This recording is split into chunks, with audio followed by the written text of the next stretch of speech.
দলের জয়ে খুশি রোনালদো। উরুগুয়ের বিপক্ষে ২-০ গোলের জয় নিয়ে কাতার বিশ্বকাপে শেষ ১৬ নিশ্চিত করেছে পর্তুগাল।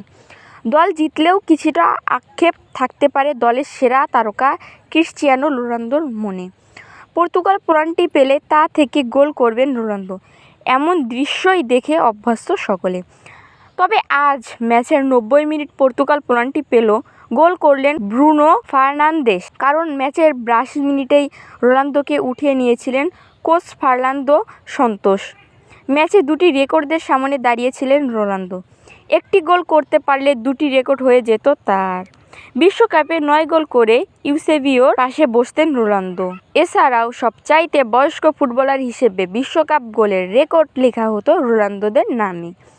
ম্যাচের প্রথম গোলটি অবশ্য লেখা হয়েছিল রোনালদোর নামেই, তবে ভিএআর চেক করে দেখা যায় রোনালদোর কোনো স্পর্শ ছিল না, ফলে গোল দেওয়া ব্রুনো ফার্নান্দেজের নামেই।